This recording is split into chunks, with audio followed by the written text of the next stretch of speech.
Sekarang kita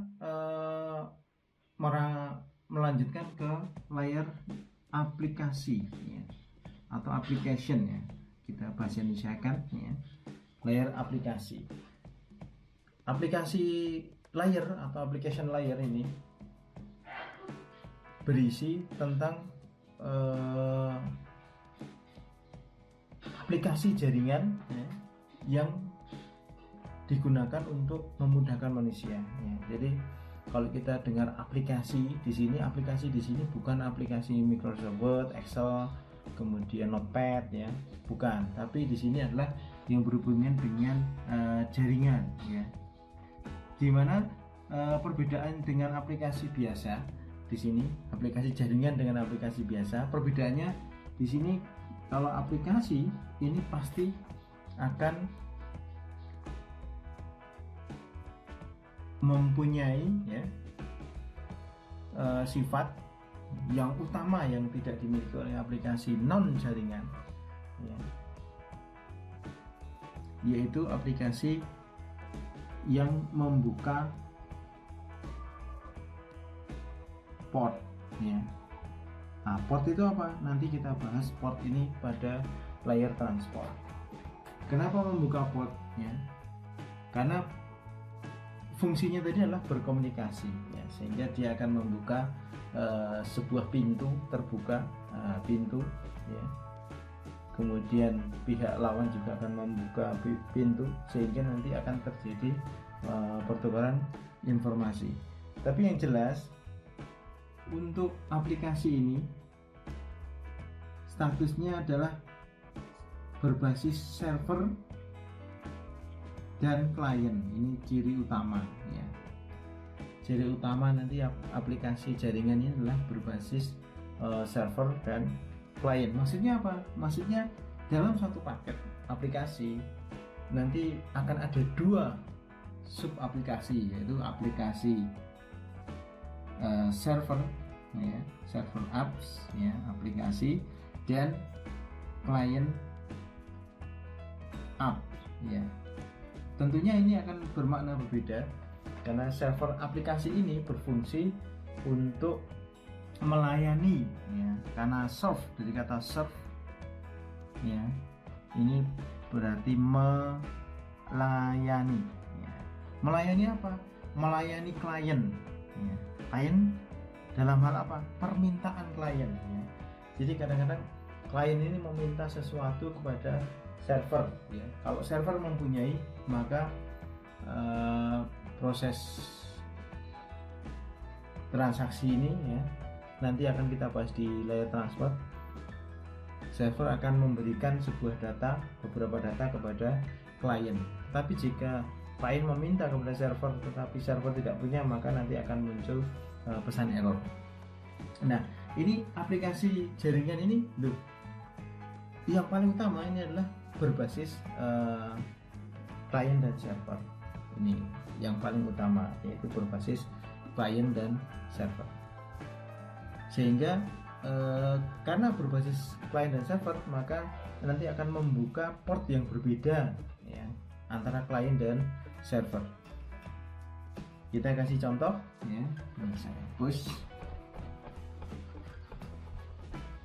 Kita kasih contoh di sini adalah aplikasi jaringan bernama www ya.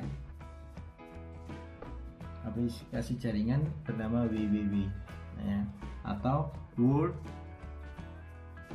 Wide Web ya. Tentunya Anda ini sudah familiar dengan aplikasi namanya www, tapi mungkin tidak akan familiar karena dalamnya ya, di dalamnya itu mungkin tidak akan familiar. www ini, aplikasi www ini ada dua ya, atau ini disebut dengan web ya. Aplikasi web ini ada dua, yaitu aplikasi web server ya, kemudian aplikasi yang kedua adalah web client ya. Web server ini akan membuka port ya, default yaitu 80 TCP. Ya, nanti TCP ada UDP, nanti kita jelaskan pada layar transport. Kemudian web client ini akan membuka port sesuai dengan secara acak ya, yaitu 16 bit ya. Nanti akan membuka port yang intinya adalah berkomunikasi dengan server ya. Jadi web server ini adalah berisi halaman informasi ya, yang dirangkum, yang dibuat dalam bentuk HTML code ya, atau kode HTML ya, sebagai basicnya. Kemudian nanti untuk pengolahan data akan digabungkan dengan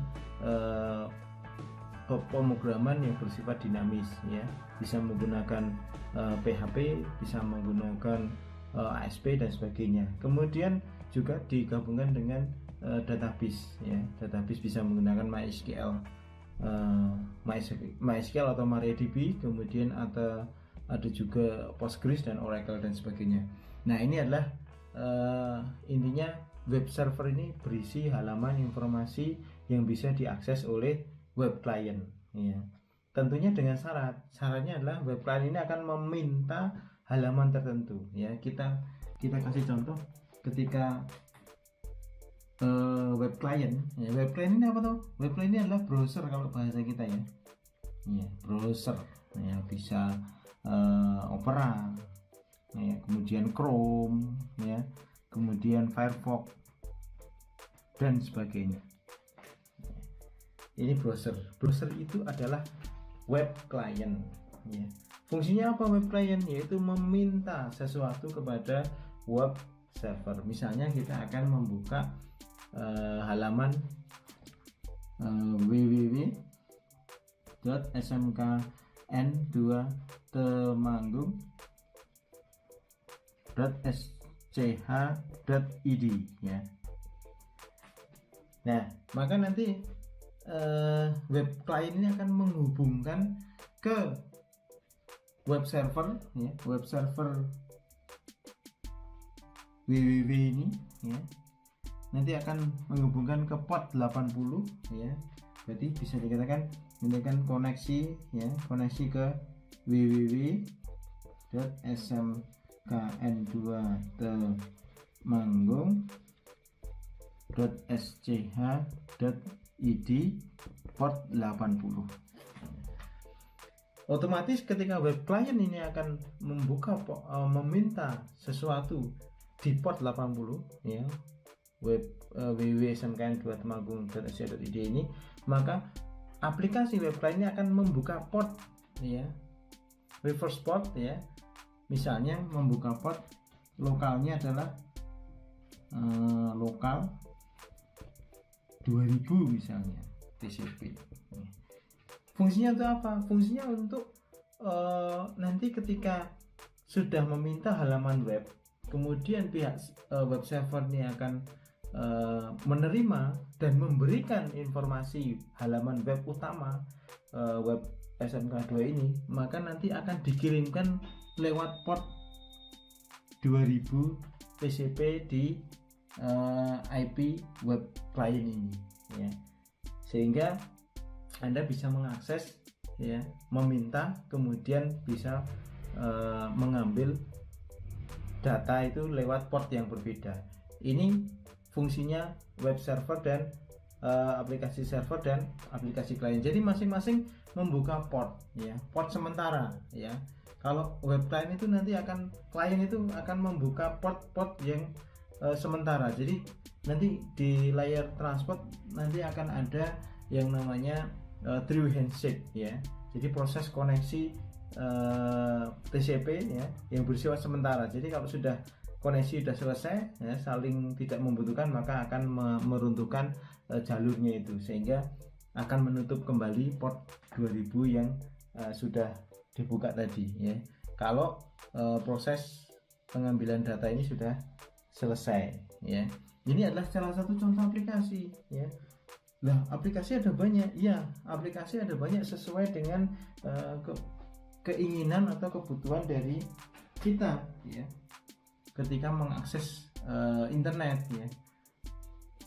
ada banyak aplikasi ya yang bisa kita manfaatkan, dan kita secara tidak sadar menggunakan internet itu menggunakan aplikasi dari beberapa menggunakan beberapa aplikasi server ya.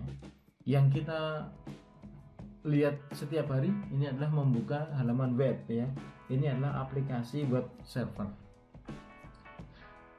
Tentunya tujuannya prinsip-prinsipnya hampir sama ya dengan yang lain. Selanjutnya, apakah aplikasi server ini hanya satu ya? Tidak ya. Tentunya akan ada banyak ya. Yang kita ketahui ini ada web ya. Web server ya. Ini dari aplikasi web yang tadi kita bahas. Kemudian ada DNS ya. DNS atau Domain Name Service ya. Server ya. Kemudian ada juga FTP ya. Ada SSH, kemudian ada Telnet ya. Kemudian ada DHCP ya.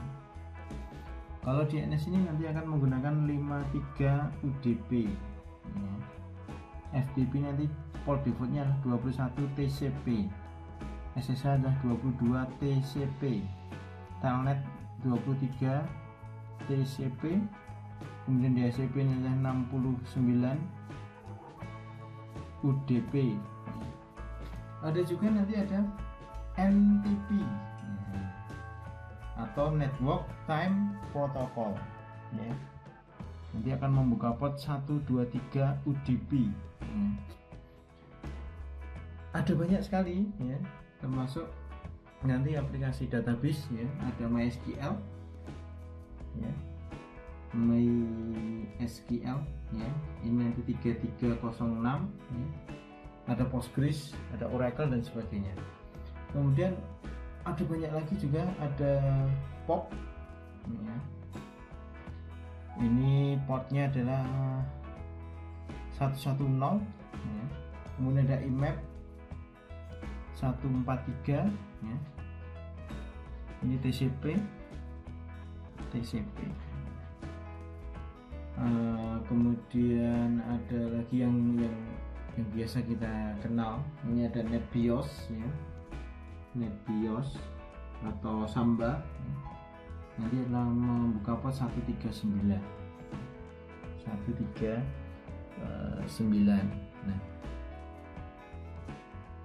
ini adalah beberapa contoh dari aplikasi-aplikasi jaringan. DNS server ya. DNS server itu fungsinya untuk apa? Ya, sesuai namanya, Domain Name Service ya. Fungsi utama dari DNS ini adalah menerjemahkan alamat IP ya. Nanti kita bahas alamat IP di layer network. Alamat IP menjadi alamat host ya, nama host ya. Perlu kita ketahui bahwa manusia itu lebih mudah menghafalkan nama daripada menghafalkan angka. Seandainya tidak ada DNS, maka kita akan misalnya mengakses www.smkn2temanggung, bukan menulis www.smkn2temanggung.ac.id, tapi mungkin akan menulis sebuah IP address, misalnya 771.29.88 misalnya. Nah, kita tentunya tidak akan hafal ya dengan begitu banyak angka ya. Tapi manusia itu akan lebih cenderung bisa menghafalkan huruf atau kata ya, seperti tadi mengatakan SMKN2 Temanggung SCH.id. Oh, berarti nama webnya apa? Webnya adalah SMKN2 Temanggung.sc.id, sehingga diakses dengan nama itu langsung bisa mengakses ya. Intinya adalah DNS server ini sangat penting ya, fungsinya dalam internet ya, tidak hanya web server. Web server tanpa DNS server tidak akan ada nama ya. Jadi fungsi utama dari DNS server adalah mentranslasikan ya, menerjemahkan dari DNS nama web atau nama host menjadi IP address. Sebenarnya dalam jaringan itu yang dibutuhkan adalah IP address ya. Tapi karena manusia itu cenderung bisa lebih paham menghafalkan kata, maka dibuatlah aplikasi jaringan bernama DNS. Kemudian ada FTP ya. FTP ini adalah kepanjangan dari File Transfer Protocol ya. Fungsinya apa? Fungsinya untuk mentransfer data ya. File transfer, jadi untuk mentransfer sebuah atau beberapa file dari server ke klien atau klien ke server. Berarti nanti ada FTP server, ada FTP client ya. Kalau tadi DNS server itu bisa pakai aplikasi namanya Bean ya. Ini yang terkenal Bean ya. Bean. Kemudian FTP ini ada banyak. FTP server bisa pakai Pro FTPD ya, ini dari bawaan Linux. Ada WFTPD ya, WFTP ya. Ada WU, juga ada WUFTP ya. Ada banyak sekali aplikasi dari FTP server ya. Kemudian ada SSH ya. SSH ini kepanjangan dari Secure Socket Host ya. Ini nanti ada tambahan SSL ya, 443. SSH ini fungsinya adalah untuk mengamankan atau secure socket ya. Socket itu adalah jalur, socket host ya, mengamankan jalur host. Maksudnya adalah mengamankan ketika kita melakukan remote atau melakukan pengendalian jarak jauh pada server kita ya. Ini menggunakan SSH. SSH ini adalah perbaikan nanti yang namanya telnet ya. Telnet ini nanti akan diperbaiki dengan SSH. Kenapa diperbaiki dengan SSH? Karena SSH ini akan menggunakan enkripsi minimal 128 bit ya. Sehingga data yang dikirimkan ini akan diacak minimal 128 bit, sehingga seorang cracker itu akan sulit untuk bisa menerjemahkan lagi data itu tanpa mengetahui public key atau private key ya. Kemudian telnet ini sama fungsinya dengan SSH, hanya telnet ini dia akan membuka port 23 TCP. Hanya telnet ini banyak kekurangan karena tidak menggunakan enkripsi, sehingga ketika jaringan ini di sniping atau di middle attack ya, maka semua perintah-perintah yang dilaksanakan pada telnet ya, termasuk passwordnya, ini akan ketahuan semuanya ya. Ini telnet, jadi perbaikannya adalah menggunakan SSH. Kemudian ada DHCP.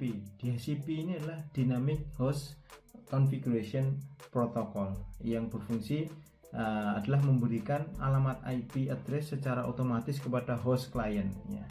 Jadi DHCP server ini akan menghitung ya jumlah IP yang akan diberikan kepada klien ya.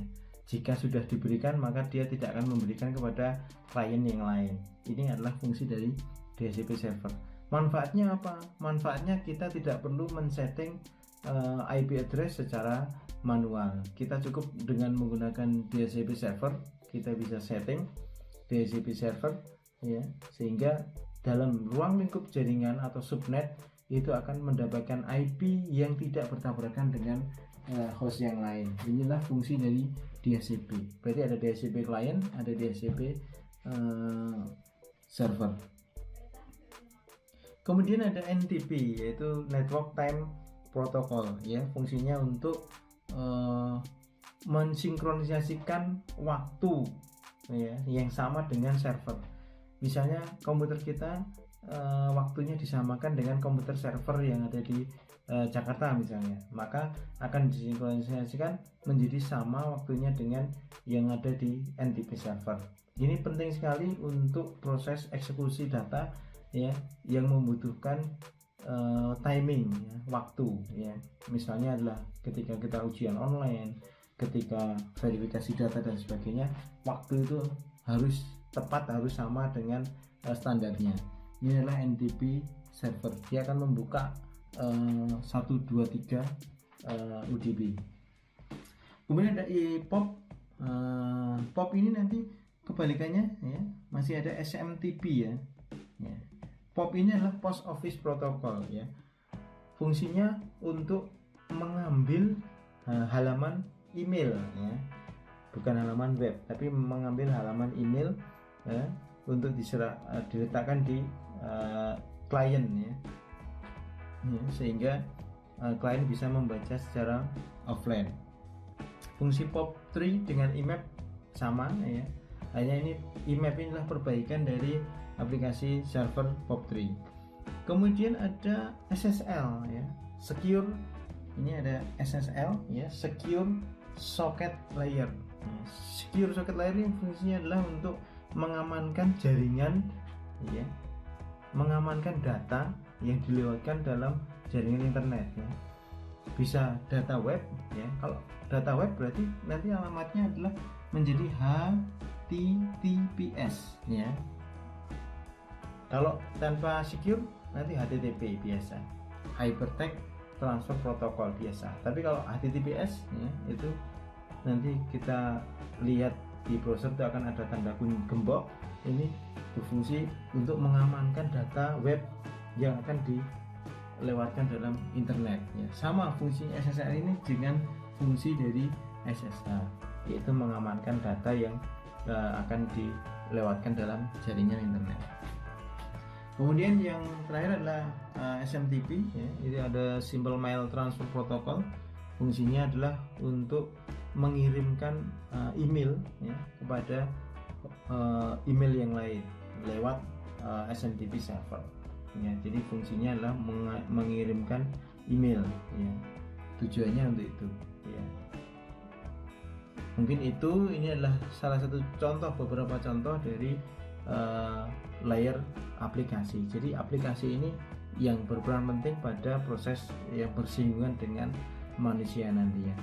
Jadi kita membutuhkan akses internet kita membutuhkan web ya, mau mengakses sesuatu maka ada keterkaitan dengan salah satu dari aplikasi di sini.